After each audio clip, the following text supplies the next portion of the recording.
Minimnya senjata tak membuat pemuda pejuang Indonesia berkecil hati. Ketiadaan dan kekurangan mendorong anak-anak bangsa menciptakan sendiri senjata dari alat seadanya. Merdeka, salam sebangsa setanah air. Bersama channel Sejarah Perjuangan Bangsa dalam kisah pembuatan kapal selam di masa Perang Kemerdekaan. Niat Belanda untuk kembali menguasai Indonesia yang mereka namakan Hindia Belanda begitu kuat. Usai memenangkan Perang Dunia Kedua bersama sekutu, Belanda segera mengirim tentaranya yang mereka sebut Nika untuk menggagalkan kemerdekaan Indonesia. Berbekal senjata perang mutakhir, Belanda mulai membombardir tentara Republik Indonesia. Dukungan pesawat tempur dan kapal perang tercanggih di masanya membuat pejuang Indonesia yang hanya bersenjatakan rampasan dari Jepang hanya mampu bertahan. Blokade Angkatan Laut Kerajaan Belanda membuat Indonesia terisolasi dari dunia internasional yang secara langsung menghancurkan perekonomian bangsa. Seorang pria kelahiran Sibolga 23 April 1918 bernama Judo Ginagan begitu prihatin melihat kondisi yang terjadi. Sebagai pejuang, berharap bangsa yang ia cintai lepas dari cengkraman penjajah. Berbekal pengalaman dan pengetahuan yang dimiliki, Judo berhasil membuat kapal selam pertama untuk Indonesia berukuran 7x1 meter, berbobot mati 5 ton, didukung oleh engine dari mesin mobil Fiat 5PK. Pembuatan kapal selam dilakukan di sebuah pabrik besi di Yogyakarta pada tahun 1947. Judo dibantu oleh Susilo, seorang pegawai perencanaan kapal, dalam merancang dan mendesain kapal selam. Judo menghabiskan biaya sebesar 5.000 ori, uang Republik Indonesia, dan membutuhkan waktu berbulan-bulan untuk merealisasikan harapannya. Kapal selam satu awak hasil kolaborasi Judo dan Susilo dilengkapi torpedo berukuran 5 meter dengan jarak tembak 1 mil. Torpedo ini mereka dapatkan peninggalan dari Jepang yang ada di lapangan terbang Maguwo. Judo dan Susilo berharap kapal selam buatan mereka dapat melawan kapal perang Belanda dan membebaskan Indonesia dari blokade. Muhammad Hatta yang ketika itu menjabat sebagai Perdana Menteri merangkap Menteri Pertahanan merasa sangat bangga atas kreasi anak bangsanya. Ia segera mengirim surat kepada Ginagan.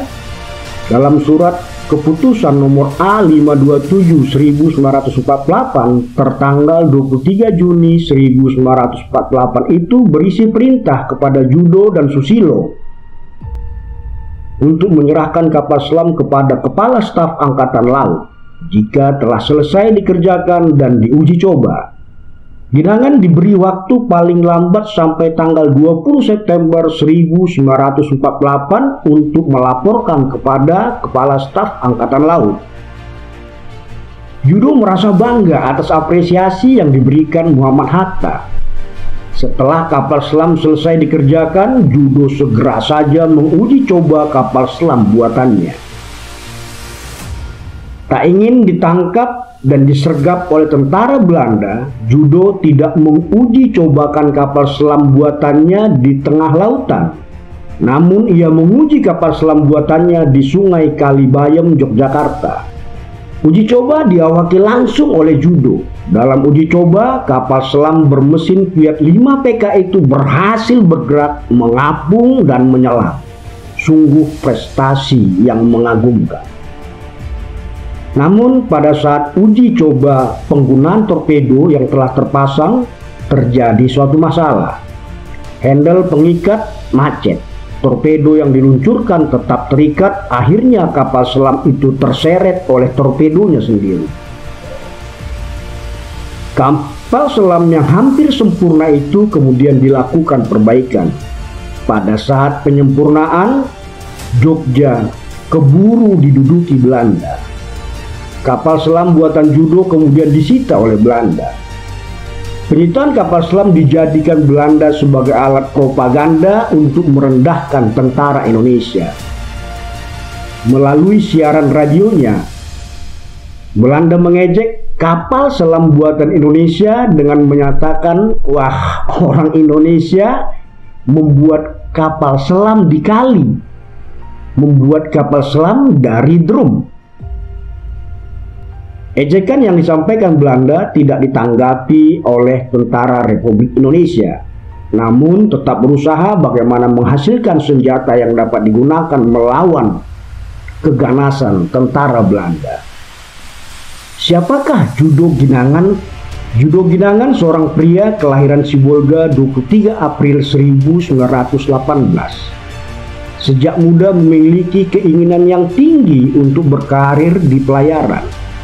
Ia kemudian mengikuti kursus pelatihan mualim di Belanda.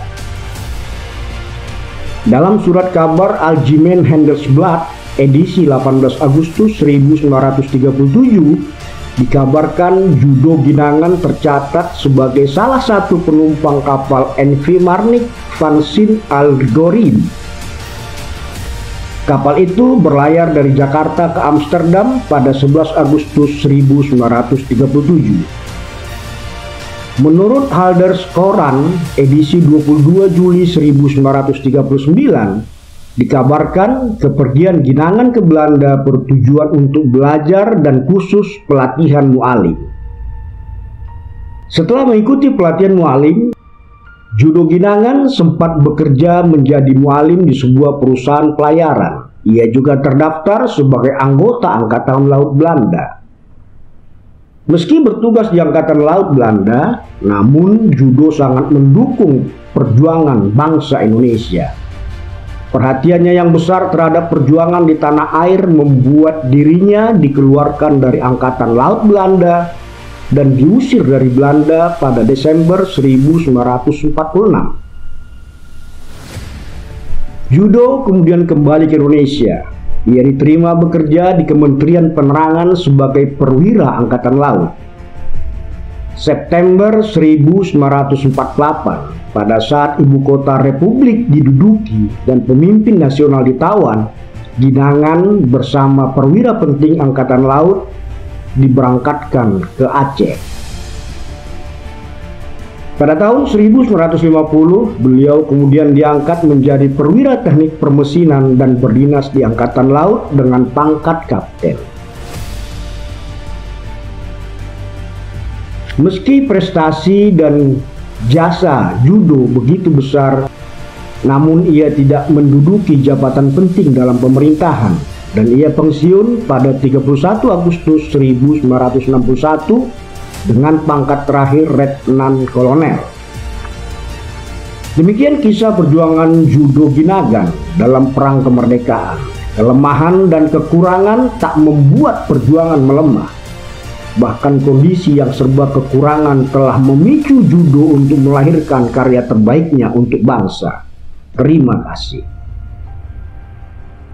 Tuliskan saran dan masukan Anda pada kolom komentar. Mohon maaf bila ada data dan informasi yang kurang tepat. Tak lupa kami harapkan subscribe dari sahabat sebangsa dan setanah air.